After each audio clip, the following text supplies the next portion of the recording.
എന്ത് തോന്നിവാസമാണ് നിങ്ങൾ കാണിച്ചത്? എന്ത് തോന്നിവാസമാണ്, എന്ത് നെറികേടാണ് നിങ്ങൾ കാണിച്ചിട്ടുള്ളത്? എന്താ പ്രശ്നം? എന്താ ഈ കോർപ്പറേറ്റിനെ സംരക്ഷിക്കാൻ ഇത്രമാത്രം ധൃതി? എന്താ കേരള പോലീസിന്?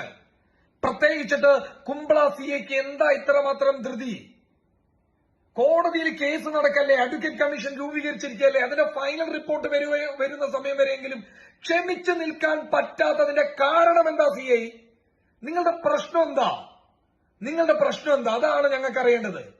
നിങ്ങളുടെ പ്രശ്നം എന്താ? ആ വാഹനത്തിനകത്ത് അയാളുടെ ഭാര്യയില്ലേ, അയാളുടെ കുട്ടിയില്ലേ? തോന്നിവാസങ്ങൾ നിങ്ങൾ കാണിച്ചത്.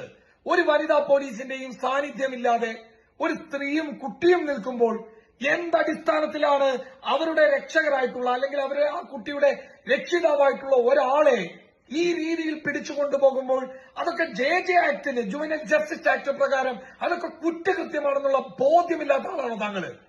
തോന്നിവാസമല്ല നടത്തിയത്. ഇമാതിരി തോന്നിവാസം നടത്താൻ നിങ്ങൾക്ക് എവിടെ നിന്ന്, ആരാ ഈ ഇൻസ്ട്രക്ഷൻ തരുന്നത്? ആരാ താങ്കൾക്ക് ഇൻസ്ട്രക്ഷൻ തന്നിട്ടുള്ളത്? ഈ കമ്പനിക്ക്, ഈ ടോൾ പിരിവ് നടത്തുന്ന കമ്പനിക്ക് ഇത്രമാത്രം വാശി എന്താ? ജനങ്ങൾ എന്തിനാണ് ഇങ്ങനെ കുറച്ചു കാണാൻ ശ്രമിക്കുന്നത്? ഈ ടോൾ കമ്പനിക്കാർ, നിങ്ങൾ കോടതി പോയില്ലേ?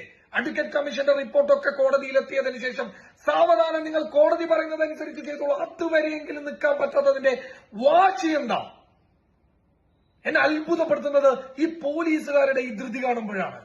കൊലപാതക കേസിലെ പ്രതികളെയും പണത്തിന്റെ കൊഴുപ്പ് കാരണം പാവപ്പെട്ട മനുഷ്യന്മാരെ ഇല്ലാതാക്കി കൊള്ളരുതായ്മ ചെയ്യുന്ന കുറെ ഏമാമാരെ വിട്ടുകളയുന്ന പോലീസ് ഒരു സാധാരണക്കാരൻ ടോള് കൊടുക്കാതിരിക്കുമ്പോ അവരെ അങ്ങ് കൊണ്ടുപോവാ, കുറ്റവാളിയൊക്കെ കൊണ്ടുപോകുന്നത് പൊക്കിയെടുത്ത് കൊണ്ടുപോവാ.